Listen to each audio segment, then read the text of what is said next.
Darkmoon cards are coming in Wrath, and they are now being turned into something you can actually craft with inscription, which has been the case since Wrath.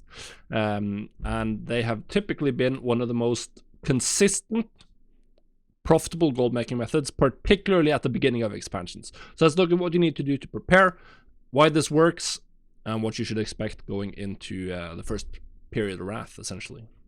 The initial gearing rush, that's when people are going to be spending gold on these trinkets.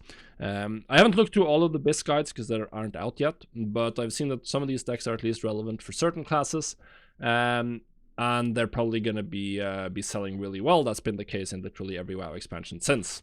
Now, this is definitely a boom and bust market. The trinkets are good, but eventually they'll fall off. So people will be buying a lot of them very early on, and then they'll slowly taper off, and then eventually not really be selling for much of a profit. Now, the way these cards work, you craft a Darkmoon card of the North, then you get a random card from one of the decks. There's 32 total cards, 8 per deck, and all of them have an equal chance. Now, I've done the math on this in the past. I've even simulated to figure out how many cards you need to craft on average to get a full deck, or one of each deck. And the too long didn't read, if you're not going to read the link in the description, is that you need to craft a lot of them. We're talking hundreds of cards. And if you craft hundreds of cards, then your average, if you're not trading with other people, you're going to be spending about 10 cards or 10 cards worth of materials per finished deck. So there's that. You definitely need to be able to and willing to craft literally hundreds of cards and crank them out.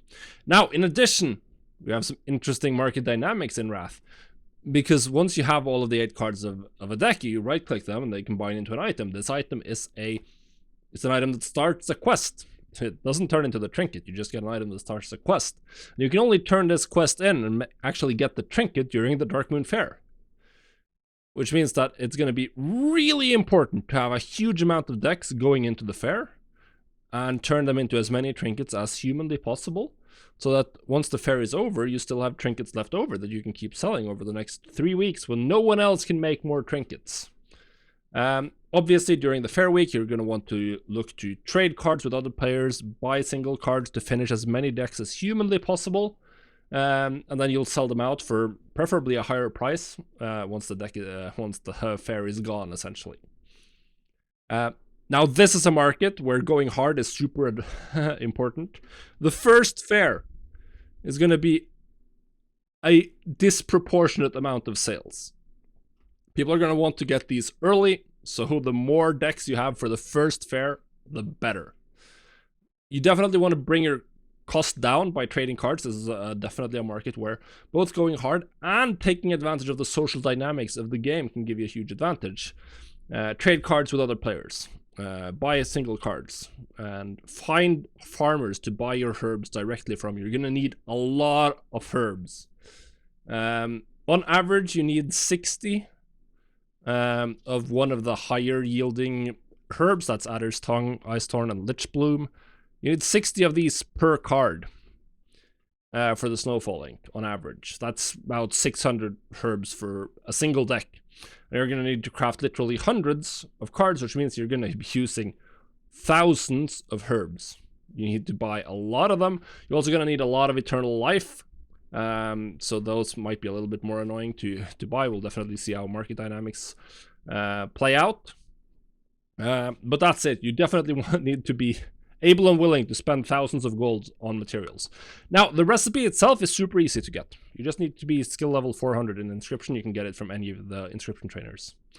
So you don't even need to be level 80 or 70 even. You can be 65 and be able to train inscription to get it up to skill level 400. So this is great for an alt, but you will have to spend a ton of time milling and crafting inks and crafting decks early on. Also, if you're a farmer type, then the materials needed, particularly Eternal Life and the herbs, they are going to be extremely profitable early on. So definitely go hard on those. Go hard on those. As we get further on down the line, this is going to be a very cyclical market for the first 2 to 3 to 4 fairs. We're going to see prices probably go down when the fair is in town and then slowly increase on the decks. When the fair is not in town, you're going to want to take advantage of this Single cards and decks are probably going to be a little bit less desirable when the fair is not in town, which means that you can take advantage of that.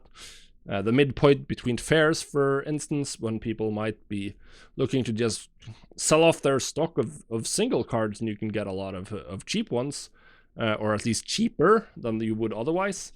And then take advantage of turning in as many as you can during the fair, so you have more trinkets to sell over the next 3 weeks. That's definitely what you want to do. You can't target any specific decks at all when you're crafting. You will just have to craft equal amounts. The most in-demand decks will be selling much faster and for much higher prices than the least in-demand ones. That's how these things always work. But you can't really do anything about that. You just have to make sure you do the math and figure out that the average value of the decks is high enough that it's worth actually crafting the cards.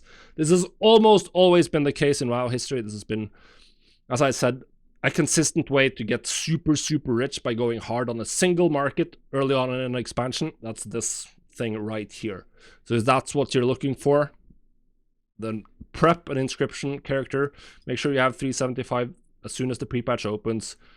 Get to 400 and start churning out Darkmoon cards as fast as possible. Good luck.